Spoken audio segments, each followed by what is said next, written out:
Favorisez l'autonomie dès le plus jeune âge. Votre enfant refuse de s'habiller seul ou refuse de ranger ses affaires. Et si au lieu de tout faire à sa place, on lui montrait qu'il en est capable? Hey!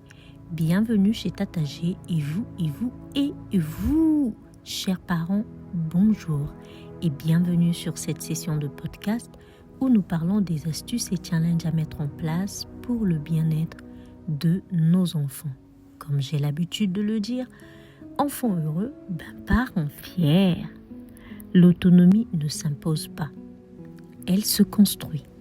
Mais souvent par manque de patience ou pour éviter des conflits ou un retard, nous faisons les choses à leur place, ce qui freine leur confiance en eux. Moi-même, je suis beaucoup dans ça, surtout avec ma Kimi et ma Kéké. Quand je leur demande de faire quelque chose, et comme on est pressé parce que je n'avais pas planifié mon temps, des imprévus, je leur demande de laisser.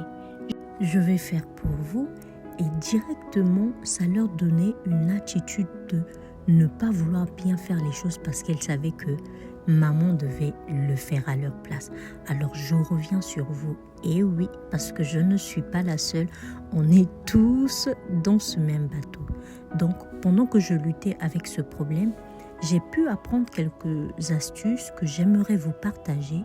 Si vous en connaissez d'autres, n'hésitez pas à nous le partager en commentaire ou juste nous laisser vos avis. Alors, l'autonomie se développe avec la règle des 70, 20% et 10%. Dans l'apprentissage, un peu des maths. Comment? Parce que cette méthode aide à éviter l'hypercontrôle ou le laisser-faire total, en donnant une progression mesurable et concrète pour nous parents. La méthode des 70 d'observation, l'enfant regarde et apprend. D'où, sur cette phase, nous parents, il est impératif de montrer l'exemple. Et dans les 20% d'expérimentation, il essaie seul.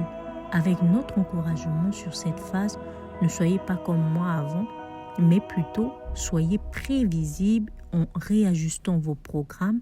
Exemple, vous devez aller à l'école et généralement ça commence à 8h. Vous parents, soyez debout à 5h40. L'enfant ou les enfants à 6h, leur permettant d'apprendre selon leur rythme. Comme ça, à 7h, tout le monde quitte la maison et voilà, nous maximisons notre temps. Et vous ne serez pas pressé ni trop en retard. Donc d'ailleurs, je vous invite ou je vous suggère à regarder ma vidéo sur les 5 erreurs que font presque tous les parents qui s'affichent juste ici. Et notre dernier point, les 10% de guidance, on l'accompagne seulement quand c'est nécessaire, pas de faire le travail à sa place sous prétexte qu'il le fait mal. Alors la solution concrète serait numéro 1, plutôt que de donner des ordres, poser des questions ouvertes. Exemple, comment pourrais-tu t'habiller seul ce matin? Numéro 2, utiliser le jeu du chronomètre. Transformer une tâche en défi pour rendre l'apprentissage plus amusant. Et numéro 3, enfin, les petits progrès. Remarquez les efforts plus que le résultat final. Pour finir, sachez que l'autonomie est un cadeau à long terme. Aujourd'hui, laissez votre enfant essayer une tâche seule, même s'il ne le fait pas parfaitement. Alors je vous lance, moi, le défi d'essayer ces astuces pour 2 semaines, ensuite des mois, et pourquoi pas faire de ça une vie. Et c'est tout. Dites-moi en commentaire si vous en faites ou pas, et si vous en avez d'autres, partagez-le nous pour le bien-être de nos enfants, et n'hésitez pas à vous abonner, à partager, à nous suggérer des thèmes que nous pourrions ensemble aborder. Et sur ce, moi je vous dis à très bientôt, portez-vous bien, ciao ciao.